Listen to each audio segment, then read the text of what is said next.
Hello friends! Before I used to use only pictures in my videos, but from now on, only videos will be used. So hurry up and subscribe, and let's start the story. The night had fallen completely, wrapping the dense forest in an eerie darkness. Thick clouds covered the sky, blocking any hint of moonlight, while the air carried a damp chill that seeped into the bones. A young man, who had ventured into the wilderness to admire nature's beauty, now found himself utterly alone, lost in the depths of the forest. His phone's battery had died hours ago, and the flashlight in his hand was flickering, its weak glow barely illuminating the damp ground beneath him.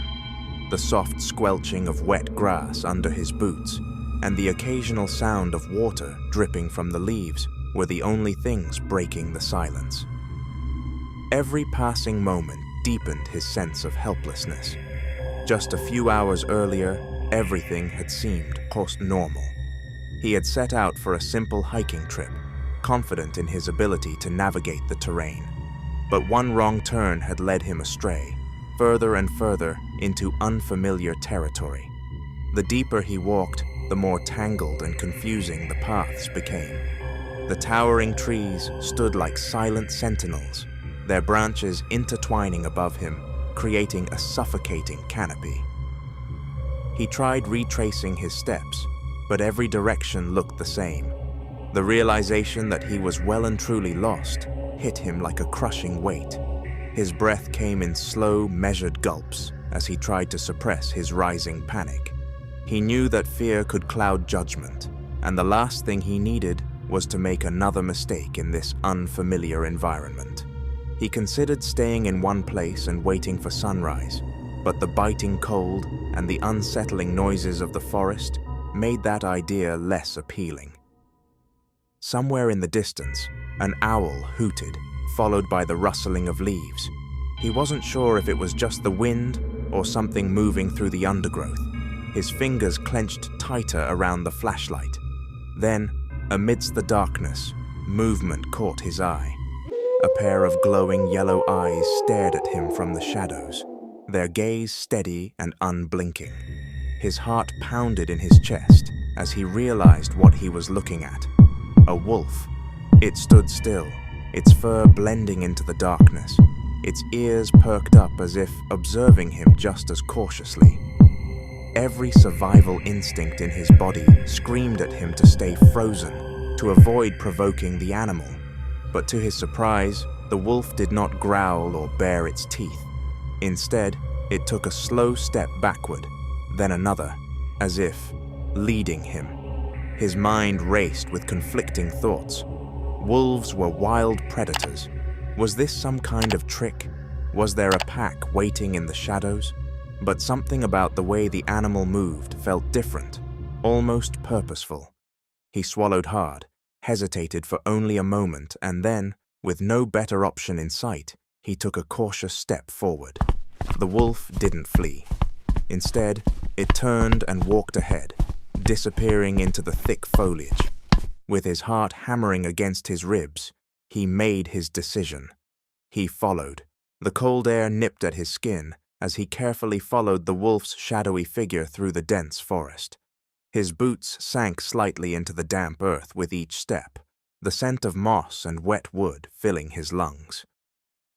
The wolf moved with effortless grace, pausing now and then, as if checking to see if he was still following. It was strange, almost unnatural, how calm the animal seemed. Shouldn't it have disappeared into the wild like any other predator, avoiding human presence? Yet here it was, leading him deeper into the unknown. The forest around him was alive with unseen movements and hushed whispers of the wind. Every now and then, the undergrowth rustled, sending chills down his spine. His mind replayed every documentary he had ever seen about wolves, how they hunted, how they communicated.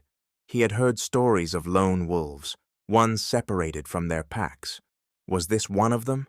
Or was it leading him straight into danger? His fingers curled into fists as he reminded himself that he had no other choice. Wandering aimlessly would only make things worse. Minutes turned into what felt like hours. His legs ached, but he dared not stop. The wolf maintained a steady pace, never too fast, never too slow. Occasionally, its yellow eyes glanced back, meeting his gaze with an unsettling intelligence. The deeper they went, the denser the trees became, their gnarled roots twisting across the path like veins. He stumbled once, catching himself just in time. The wolf halted, ears twitching, then continued moving. Then suddenly, the trees thinned out. A clearing lay ahead, bathed in the dim glow of the night. In the center stood a small wooden cabin, old but sturdy, its chimney releasing a faint trail of smoke into the night sky. His breath hitched. Civilization. Someone was here. Relief surged through him, but it was quickly followed by unease. Who lived this deep in the forest? And why had the wolf led him here? He turned to the animal, expecting it to vanish now that its task was done. But the wolf remained where it was, watching him intently. Its tail flicked once, and then it lowered its head slightly, almost like a nod. He swallowed, then hesitantly approached the cabin. The wooden steps creaked under his weight as he raised a hand to knock. But before his knuckles could meet the door, it swung open. An old man stood before him, his weathered face partially hidden beneath the shadow of a lantern he held. His piercing blue eyes studied the young traveler with an expression that was neither welcoming nor hostile. Behind him, the warmth of a flickering fireplace cast long shadows against the walls. The young man opened his mouth to speak, to explain, but the old man simply lifted a hand. "You followed him, didn't you?" His voice was deep, steady. Confusion flickered across his face. "The wolf? He led me here." A silence stretched between them. Then, without another word, the old man stepped aside, gesturing for him to enter. As he hesitated, the wolf let out a low, almost approving sound before turning away, disappearing back into the forest without a trace. The young man took a deep breath and stepped inside. The warmth of the cabin wrapped around him like a long-forgotten embrace. The scent of burning wood mixed with something earthy, something unfamiliar. The flickering light of the fireplace cast shifting shadows across the wooden walls, making the space feel smaller than it was. The old man shut the door behind him with a quiet thud, securing the latch with practiced ease. For a long moment, neither spoke. The young traveler took in the details of the cabin: aged furniture, a worn-out rug, shelves lined with glass jars filled with herbs and dried roots. A large hunting knife rested on a wooden table, its blade reflecting the fire's glow. The only other source of light was the lantern still held in the old man's calloused hand. "You should sit," the man finally said, his voice steady but unreadable. "You must be cold." The traveler hesitated before lowering himself onto a wooden stool near the fire. His body ached from exhaustion, but his mind remained alert. He had questions, so many questions. "Who are you?" he asked, his voice hoarse from the night air. The old man exhaled slowly. "I live here." It wasn't an answer, not really. "The wolf. He brought me here. How did he know?" A flicker of something crossed the old man's face. Amusement, maybe, or something deeper. He walked to the table, placing the lantern down before settling into a chair across from him. "He's not just any wolf," he said, "and he didn't bring you here by accident." The traveler's stomach tightened. The night had already been strange enough. Now it felt as if he had stumbled into something far beyond his understanding. "Then why?" The old man's fingers drummed lightly against the wooden table.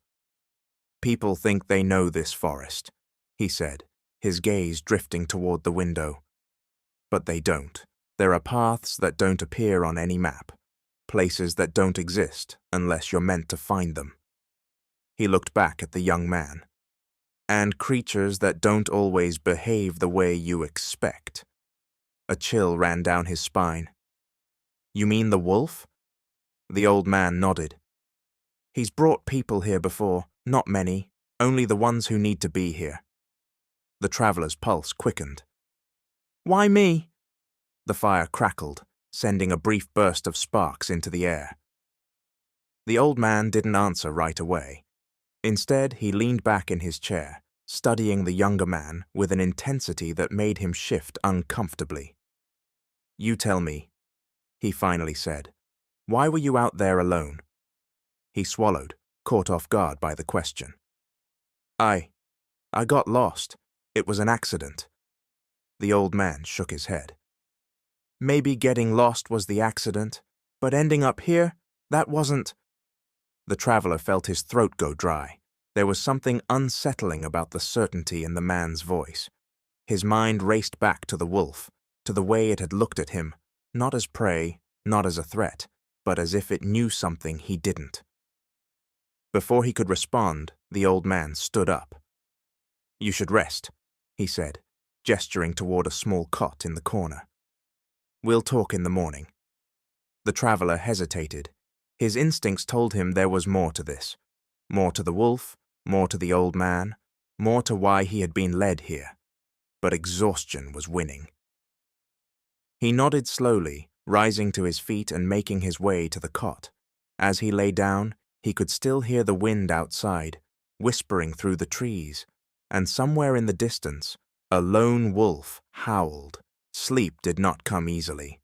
The traveler lay on the small cot, staring at the wooden ceiling, listening to the wind as it slipped through the cracks of the old cabin. The fire had dimmed, its glow now a soft ember, casting faint shadows against the walls. The old man sat in his chair, silent, unmoving, as if lost in thoughts too heavy to share. Every so often, the traveler turned his head to glance at him,